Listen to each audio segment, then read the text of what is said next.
Oi, gente! Sejam bem-vindos ao meu canal. Se você é novo por aqui, eu costumo falar sobre casos criminais reais nas quartas. E nas sextas eu falo sobre mitos e lendas enquanto eu maquio ou outras histórias. Então, se você gosta desse tipo de conteúdo, não se esqueça de se inscrever e deixar seu like, que é muito importante para a divulgação do canal. E se você tem alguma sugestão de casos criminais, mitos, lendas ou basicamente qualquer tipo de história, é só comentar aqui embaixo que eu anoto tudo e tento trazer o mais rápido possível. E eu sei que vocês provavelmente não estão entendendo nada, porque hoje é uma segunda-feira, estamos tendo vídeo e o cenário tá um pouquinho diferente, né? A maquiagem também, não tem amarelo. Isso porque esse ano, 2021, eu decidi criar um novo projeto, uma nova semana especial fixa no canal que vai ter todos os anos, assim como Halloween. Então hoje iniciamos o Natal Week. Sim, realmente muito original. E nessa semana, 7 dias, como sempre, 5 casos e depois tem o Make Mitos e Lendas e o Chá das 6 no fim de semana. Falaremos apenas sobre casos que aconteceram no Natal e também no Ano Novo, então vai ser meio que esse período aí de dezembro, de 20 a 31, que a gente gosta bastante e muitas pessoas já tinham pedido, na verdade, eu já tinha esse projeto desde o ano passado e quando eu vi que vocês queriam isso, mesmo sem eu mencionar, eu fiquei muito feliz, então eu espero que vocês gostem. Eu separei os casos com muito carinho e alguns vão ser mais longos e outros um pouco menores, mas a gente sabe que eu tenho aquela dificuldade de fazer vídeo curto, então a média aí de 25 a 45 minutos talvez, não sabemos, é isso. Porém, importante aviso aqui, semana que vem não teremos vídeo e só voltaremos no dia 5 de janeiro e isso porque eu preciso de um tempinho para conseguir me reorganizar e fazer os roteiros com calma, sem a pressa, para que quando a gente volte em 2022, nunca falte vídeo nesse canal, porque eu odeio faltar os vídeos de sexta, mas infelizmente isso tem acontecido esse ano. Mas ano que vem, se tudo der certo, isso não vai acontecer. Mas eu já estou falando demais, então chega de blá blá e vamos pro caso de hoje.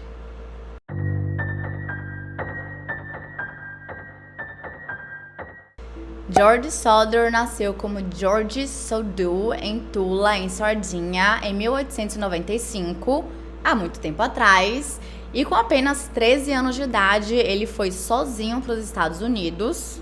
E agora, em um novo país, ele teve que se virar, afinal não tinha pai, não tinha mãe, não tinha ninguém da sua família com ele, e ele precisava encontrar trabalho o mais rápido possível. E ele encontrou nas ferrovias da Pensilvânia, onde transportava suprimentos para todos os outros trabalhadores. E não sabemos nada sobre a sua infância e tudo o que aconteceu em Tula antes dele ir para os Estados Unidos. E isso porque esse tópico ele se recusava a falar com qualquer pessoa. Mais tarde, ele foi para a Virgínia Ocidental, onde se tornou motorista e proprietário de uma empresa de transporte rodoviário de carga e carvão.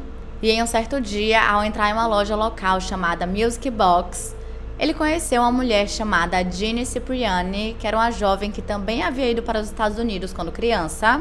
Ela tinha nascido na Itália e era filha de um comerciante. E foi aquele romance todo, os dois se apaixonaram na mesma hora e mais tarde se casaram e criaram 10 filhos em Fayetteville, que é uma cidade que tem, em sua grande maioria, uma população de imigrantes italianos. Em 1923, o primeiro filho do casal nasceu e o último foi em 1943. E a esse ponto, o filho mais velho, chamado Joe Souther, já tinha saído de casa, já era um adulto e ele tinha ido lutar na Segunda Guerra Mundial.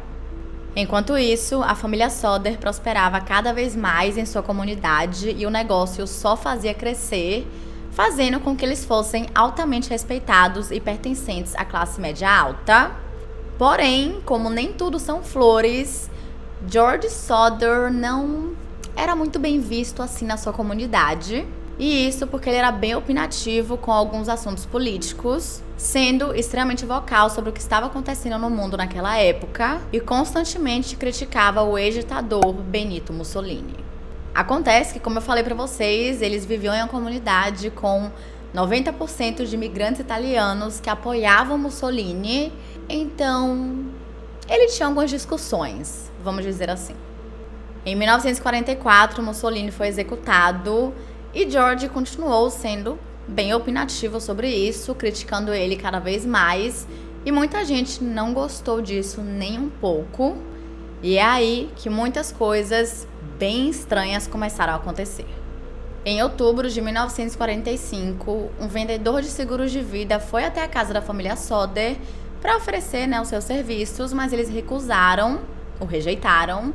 Porém, logo em seguida, esse homem disse a George que a sua casa viraria fumaça e os seus filhos seriam destruídos, e ainda afirmou que isso seria por conta dos seus comentários sujos sobre Mussolini. Estranho. Porém, não para por aí. Um outro visitante que foi para casa, aparentemente porque estava procurando por trabalho, aproveitou para dar uma volta pela casa e disse para George que um par de caixas de fusíveis algum dia causaria um incêndio. E isso em particular era bem estranho pelo fato de que alguns dias atrás, não sei exatamente se foram 3 dias, 5 dias ou uma semana, toda a parte elétrica da casa havia sido revisada e a própria companhia que fez todo o serviço disse que o local estava 100% seguro. E nas semanas anteriores ao Natal, os filhos mais velhos perceberam que tinha um carro desconhecido parado, estacionado ali por um bom tempo, na rodovia principal da cidade, que pelo que eu entendi, dava diretamente para a casa da família Soder. E além disso, as pessoas que estavam dentro estavam observando, bem atentos, as crianças indo e voltando da escola. Na véspera de Natal, toda a família se reuniu e comemorou como de costume. E após a ceia, todas as crianças estavam completamente energizadas, ligadas no 220 e queriam continuar brincando a todo custo. E pouco tempo depois, a filha mais velha, chamada Marian, que estava trabalhando em uma loja no centro de Fayetteville, voltou para casa lotada de presentes para suas irmãs mais novas, que eram Marta, de 12 anos, Ginny, de 8 e Betty, de 5. E obviamente agora que elas não iriam dormir mesmo e ficaram implorando para seus pais para que elas pudessem dormir mais tarde, considerando que geralmente aquele horário elas já estariam no 10º sono. A esse ponto já eram 10 horas da noite.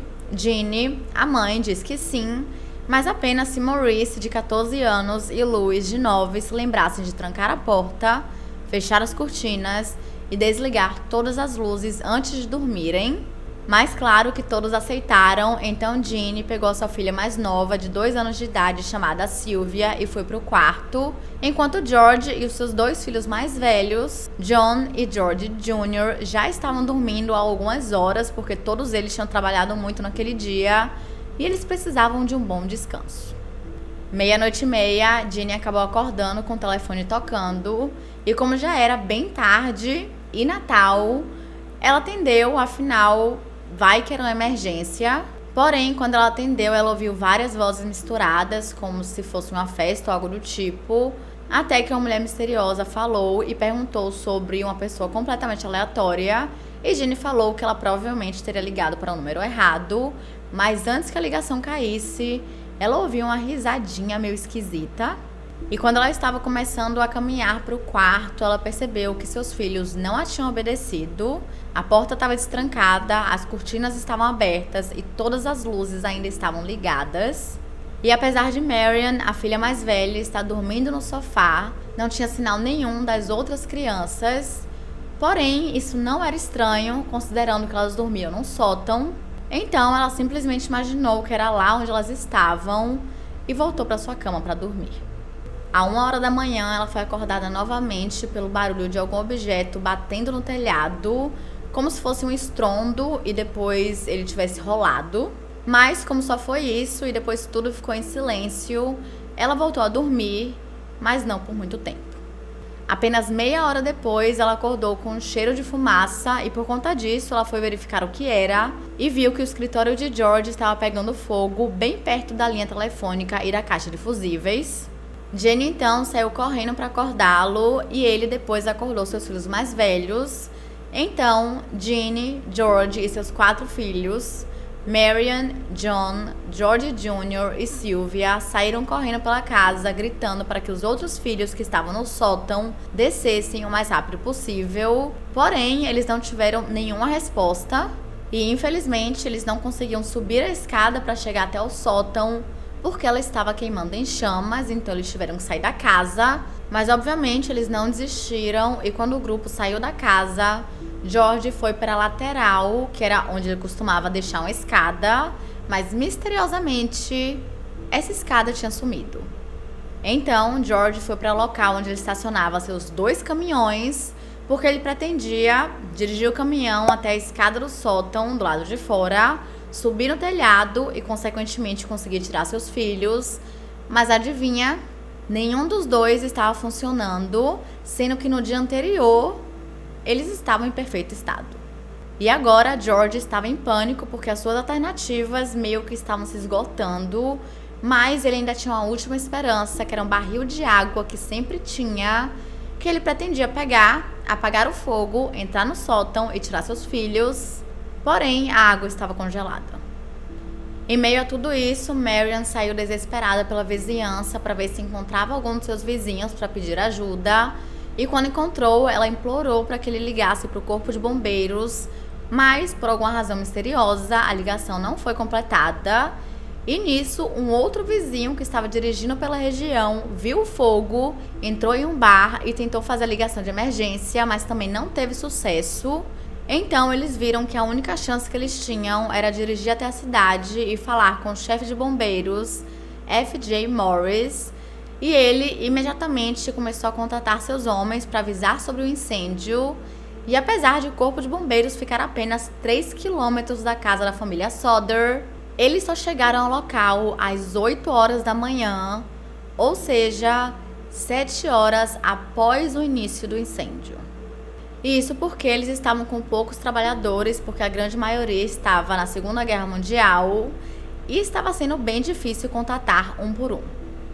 Quando eles finalmente chegaram na casa, já era tarde demais, não tinha nada. Toda a área tinha sido reduzida a fumaças e cinzas. E o mais doido de tudo isso é que nenhum dos 5 filhos foram encontrados, nem mesmo seus esqueletos. Mas o F.J. Morris, o chefe de bombeiros, disse à família que o incêndio tinha sido tão intenso que todos os corpos haviam sido completamente cremados. De acordo com outro relatório, eles encontraram alguns fragmentos de ossos e também alguns órgãos internos, mas decidiram não contar isso para a família, o que é estranho. Porém, os bombeiros de hoje em dia acreditam que a busca naquela época foi feita de forma extremamente superficial. E apenas alguns dias depois, sem nenhuma comprovação de morte, os 5 atestados de óbito foram emitidos no dia 30 de dezembro de 1945, mas nada fazia sentido. Depois disso, o chefe Morris falou para George para que eles não mexessem em nada no local, porque o escritório estadual de bombeiros iria fazer uma investigação mais completa. Mas 4 dias depois, nem George nem Ginny conseguiam ver aquela cena, a casa deles queimada e possivelmente com os restos mortais de seus filhos. Então eles decidiram jogar terra no terreno e queriam converter aquilo em um jardim memorial para as crianças perdidas. No dia seguinte, um inquérito local concluiu que não houve crime e que o incêndio havia ocorrido devido à falha na fiação. Porém, a família Sodder começou a questionar tudo aquilo, os relatórios oficiais, mas as autoridades praticamente não deram a menor bola, como se eles estivessem 100% nem aí. E então eles contrataram um detetive particular chamado C.C. Tinsley para que ele descobrisse o que diabos realmente havia acontecido. Por exemplo, o inspetor tinha dito que toda a causa daquilo tudo tinha sido fiação defeituosa, certo? Não, aquilo não fazia sentido nenhum, porque George havia religado a casa inteira alguns dias antes, quando eles instalaram um novo fogão, e a própria companhia elétrica disse que a casa estava perfeitamente segura e que não tinha nada de errado. Além disso, se o incêndio realmente tivesse sido resultado de fios defeituosos, toda a energia da casa teria sido cortada, o que não foi o caso porque as luzes de Natal ainda estavam funcionando perfeitamente quando a família saiu correndo. Outro ponto 100% esquisito era a ausência total de restos mortais, e para Ginny isso não fazia o menor sentido. Então ela decidiu dar uma pesquisada E acontece que um incêndio muito semelhante ao deles tinha acontecido alguns meses antes e tinha matado 7 membros da família, porém todos os seus restos mortais haviam sido encontrados. Além disso, na casa da família Sodder, todos os eletrodomésticos e algumas seções do telhado de zinco estavam ali, obviamente não em perfeito estado, mas eram sim identificáveis. Então, como que todos os corpos e ossos das crianças haviam sido completamente cremados? Ginny até fez alguns testes com ossos de animais e em todos os ossos ainda estavam ali. Mas ela não parou por aí, ela entrou em contato com um funcionário de um crematório e ele lhe disse que os ossos humanos, para serem 100% cremados, eles precisam de um fogo absurdamente alto de 2000 Celsius por 2 a 3 horas. Só que tem um pequeno problema: o incêndio na casa da família Sodder só durou 45 minutos. Então, onde estavam as crianças Sodder? Boa pergunta. E alguns membros da comunidade também acharam isso tudo muito esquisito e alguns tinham algumas informações que poderiam ajudar nessa questão, além de falarem que não eram os ossos que os Sodders tinham que procurar, e sim pelos seus filhos vivíssimos da Silva. Uma mulher chegou a relatar que ela tinha visto um carro fugindo do local e que no banco traseiro tinham várias crianças, nada suspeito. Outra mulher afirmou com toda a certeza do mundo que no dia seguinte ao incêndio ela estava trabalhando em uma parada de descanso na estrada, a cerca de 80 quilômetros de Fayetteville, e percebeu que tinham 5 crianças sentadas em uma mesa, mas todas elas estavam muito caladas, o que por si só já é muito estranho. Mais tarde, uma funcionária de um hotel em Charleston disse que quando ela estava lendo o jornal e viu a foto das crianças, ela imediatamente se lembrou que ela já as havia visto exatamente no dia em que todo o incêndio aconteceu, e falou que quando elas entraram no hotel, elas estavam acompanhadas de 2 homens e 2 mulheres, e quando a funcionária foi conversar com eles, os homens começaram do nada a falar italiano muito rápido, e no dia seguinte todos já haviam ido embora.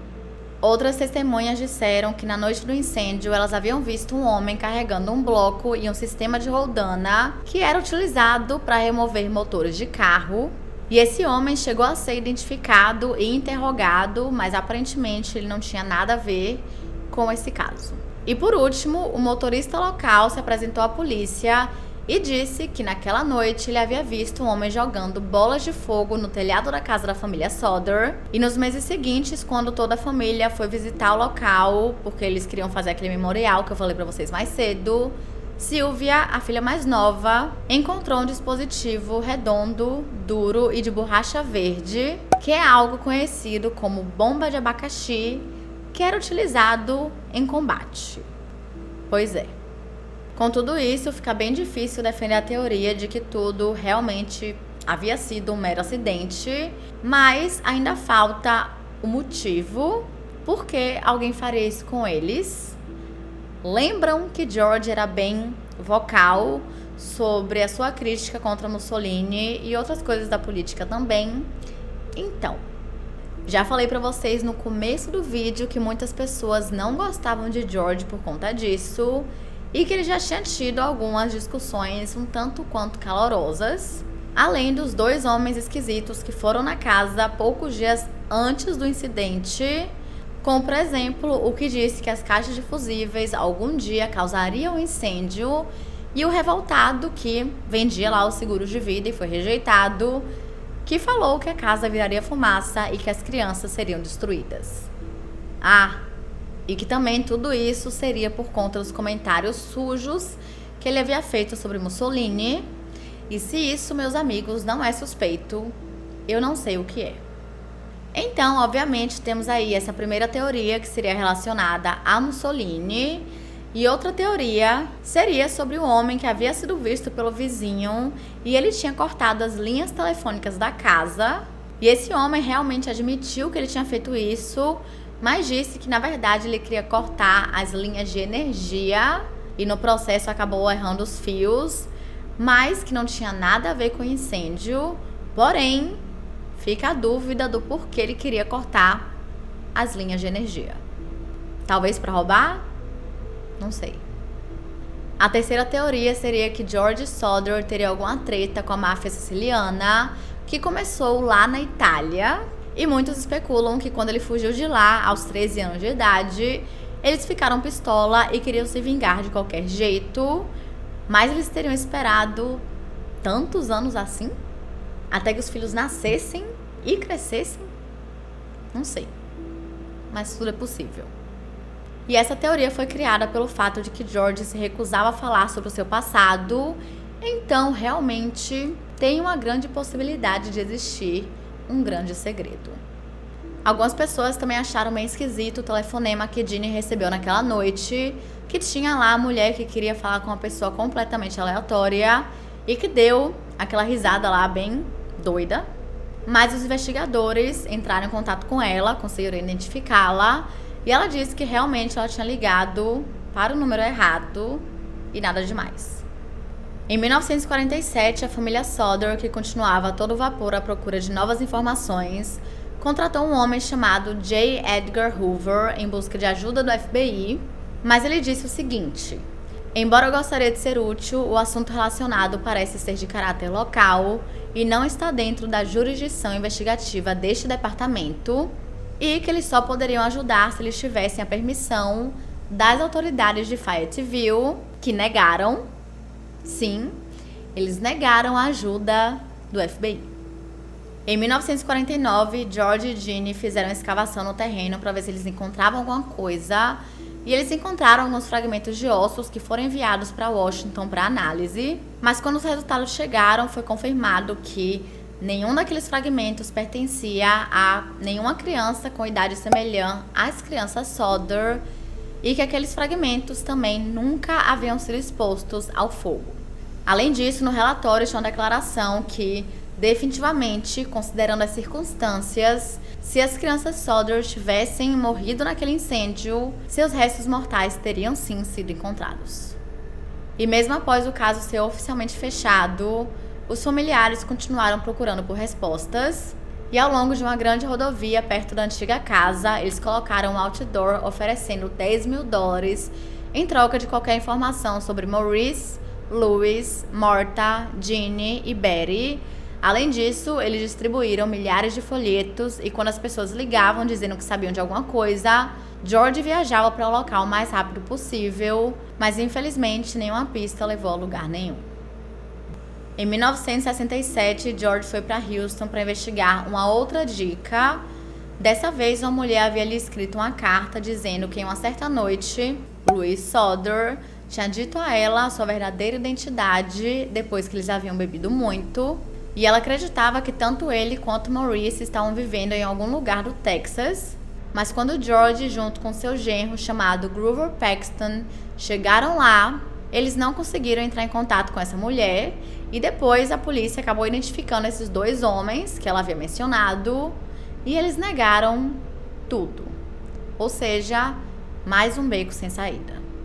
Pouco tempo depois, Ginny recebeu uma carta que tinha vindo de Kentucky, mas não tinha nenhum remetente, e dentro do envelope tinha a foto de um jovem que deveria ter cerca de 30 anos de idade e que tinha feições muito parecidas com a de Louis. E a carta dizia o seguinte: com amor, Louis Soder, eu amo o irmão Frank. Mas infelizmente não existe evidência nenhuma de que realmente ele era ele. Apesar de a família Soder ter feito de tudo, eles investigaram a fundo e até chegaram a contratar um novo investigador particular, porém, ele sumiu do nada. Sim, o investigador sumiu do nada. E muitas pessoas acham que tudo isso foi uma brincadeira de muito mau gosto, mas a família acha que essa era uma pista muito promissora, mas nunca saberemos. George Soder morreu em 1968 e após a sua morte, Ginny construiu uma cerca ao redor de sua casa antes de renová-la e acrescentar alguns novos cômodos. E até o último dia de sua vida, ela usava apenas preto e cuidava do jardim memorial que havia construído para os filhos, falecendo em 1989, e só após a sua morte que o outdoor foi removido. Sylvia Soder, a filha mais nova, acabou falecendo em abril desse ano, 2021, mas ela acreditava fortemente que os seus irmãos não haviam morrido no incêndio, e isso foi fortalecido pelos outros membros da família que acreditavam que eles haviam sim sido sequestrados pela máfia siciliana por conta das opiniões de George. E isso explicaria o porquê da porta estar destrancada no momento que Ginny desceu as escadas, e também porque ninguém ouviu nada, nenhum sinal de que as crianças estavam no sótão, como por exemplo, gritos ou elas tentando fugir de alguma forma. E provavelmente alguém teria entrado na casa e dito a eles que sua família corria perigo e que eles precisavam sair dali o mais rápido possível, porém de forma bem silenciosa. Então, possivelmente, elas acreditavam que estavam sendo salvas e não sequestradas. Mesmo assim, pelo fato de que esse caso não tem nenhuma evidência concreta e também nenhum suspeito, esse caso permanece sem solução até hoje e dificilmente essa situação mude. No século XXI, muitas pessoas da internet começaram a discutir sobre o caso e ele foi levado para a mídia, o que fez com que muitos examinassem o caso nos mínimos detalhes, e alguns acreditam que as 5 crianças morreram sim, em 1945, mas esse debate é gigantesco. Uma escritora chamada Stacey Horn, que falou sobre o caso para a Rádio Pública Nacional em 2005, também acredita que a morte no incêndio é a solução mais plausível.